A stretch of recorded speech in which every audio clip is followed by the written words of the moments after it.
Bonjour à tous. Merci Xavier pour l'introduction tout à l'heure. Donc, je suis Aline Ramon-Roquin, je viens d'Angers. Et donc, je vais effectivement vous parler d'un article qui traite de l'accompagnement des personnes qui ont un trouble de l'usage de l'alcool en médecine générale. Alors, j'ai choisi de vous parler de cet article parce que je suis en charge de la rubrique soins. C'est la rubrique dans laquelle avait aussi été publié le papier qui vient d'être présenté par Henri Partouche. C'est une rubrique qui est un peu plus récente que les autres dans la revue et qui s'est étoffée notamment depuis 2017, depuis le passage de la revue à 10 numéros. Et cette rubrique, elle a vraiment pour objectif de vous outiller dans votre activité clinique du quotidien, y compris dans vos fonctions de maître de stage, en vous donnant des données solides, récentes et pertinentes, spécifiquement en médecine générale. Donc là, c'est un papier qui a été publié ce printemps-là, écrit par Christine Meignier-François et Julie Dupuis, ainsi que le conseil scientifique du CNGE. Donc je crois qu'au moins une des auteurs est dans la salle ce matin. Et donc j'ai choisi de vous parler de ce papier pour deux raisons principales. Donc la première, c'est qu'on estime qu'à peu près un adulte sur 5 qu'on voit dans nos consultations a un trouble de l'usage de l'alcool. Donc ça fait une prévalence très importante parmi nos patients. Et puis la deuxième raison, c'est que je ne vous représenterai pas la marguerite des compétences, mais le médecin généraliste a un certain nombre de compétences qui sont particulièrement intéressantes pour l'accompagnement de ces personnes. Donc des compétences relationnelles, de prise en charge globale, de suivi, etc. Il n'y a pas que moi qui le dis, qu'on a des compétences potentiellement intéressantes par rapport à ces personnes. Il y a aussi plusieurs travaux qui suggèrent qu'une prise en charge de bonne qualité en soins primaires peut se révéler aussi efficace, voire plus, qu'un suivi de ces patients dans des centres d'addictologie spécialisés. Alors, je ne vais pas vous donner la réponse à toutes les questions, mais je voulais vous illustrer un petit peu les trois choses que vous pourrez retrouver si vous lisez cet article à l'issue de la présentation. Donc la première chose, c'est que cet article, il va pouvoir vous apporter quelques éléments de concept et de définition des troubles de l'usage de l'alcool. Donc l'article rappelle un petit peu les critères du DSM-5 qui vous permettent de caractériser le degré d'addiction d'une personne à l'alcool sur un continuum qui va de l'addiction légère à l'addiction sévère, avec des questions qui portent plus sur le comment que sur le combien. Donc, quelles sont les stratégies développées par les personnes pour essayer de limiter leur consommation d'alcool, par exemple, ou encore le fait qu'une personne continue à consommer, alors même qu'elle a le sentiment ou la notion que ça lui apporte des difficultés d'ordre physique ou psychologique liées à l'alcool. Donc une fois qu'on a ces éléments de repérage en tête, comment est-ce qu'on fonctionne pour repérer les personnes qui ont un trouble de l'usage de l'alcool en pratique dans nos cabinets? Donc cet article va vous proposer un certain nombre d'outils, de questionnaires courts qui sont tout à fait utilisables en consultation de médecine générale, comme l'outil FACE là, que je présente, qui comporte 5 questions. La difficulté avec les données de la littérature, c'est que ces outils ne sont pas extrêmement validés en soins primaires. Donc, qu'est-ce que nous apporte de façon solide la littérature? 2 éléments principalement. Le premier, c'est que les patients qu'on voit en médecine générale considèrent qu'il est légitime que leur généraliste les questionne sur leur consommation d'alcool. Donc, ce n'est pas une crainte qu'on doit avoir quand on aborde ces questions-là.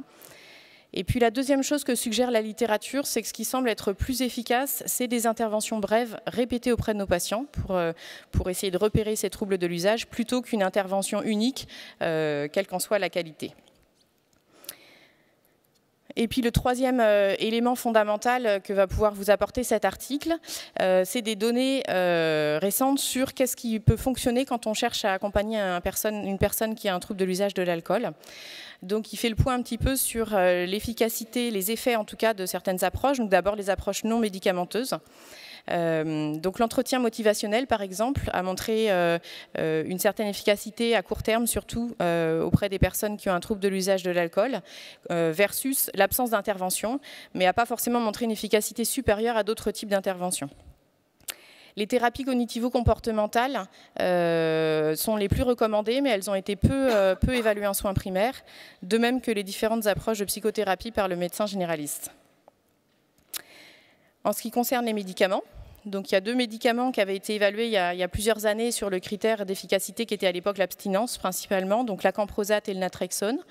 donc qui montre à court ou moyen terme, c'est-à-dire sur des périodes de 3 à 12 mois, une efficacité, alors modeste malgré tout, mais une efficacité, avec un nombre de personnes à traiter de 9 pour obtenir un résultat positif supplémentaire par rapport à l'absence de médicaments. Donc vous en traitez 9 pour rendre service à une, sur des critères d'abstinence. Plus récemment, il y a eu un certain nombre de travaux sur le baclofène, dont vous avez certainement entendu parler. L'efficacité du baclofène est largement débattue. Très clairement, en tout cas en France actuellement, c'est un traitement de deuxième intention, et puis il y a eu des limitations posologiques importantes sur ce médicament. Le disulfuram, qui fonctionne avec l'effet antabuse, montre des résultats assez divergents, et notamment quand on fait des essais contre placebo en aveugle, on ne retrouve pas d'efficacité de ce traitement-là. Donc au total, sur les différentes approches disponibles, les données de la littérature nous donnent des éléments qui sont que partiels et qui ne nous éclairent pas forcément de façon très importante au niveau des choix. Donc ça nous ramène un petit peu à ce que c'est que l'exercice de la médecine fondé sur les données probantes, et qu'il faut bien se rappeler ce sur quoi conclut l'article, qu'il faut prendre en compte de façon très importante aussi les préférences du patient et votre expertise clinique. Et qu'il faut que les choix se fassent en prise de décision partagée avec votre patient, à la fois sur l'établissement d'objectifs, donc est-ce que vous allez aller vers un objectif d'abstinence ou de réduction de consommation des risques, et aussi d'échanger avec lui sur les différents moyens qu'on va pouvoir mettre en place pour l'accompagner dans ce trouble, donc dans le cadre d'une prise de décision partagée. Voilà, pour aller plus loin, je vous encourage à lire d'une part l'avis scientifique qui avait été publié donc, par le Conseil scientifique du CNGE à l'automne, et puis donc à redécouvrir ou à découvrir l'article complet qui avait été publié dans le numéro d'avril cette année. Je vous remercie de votre attention.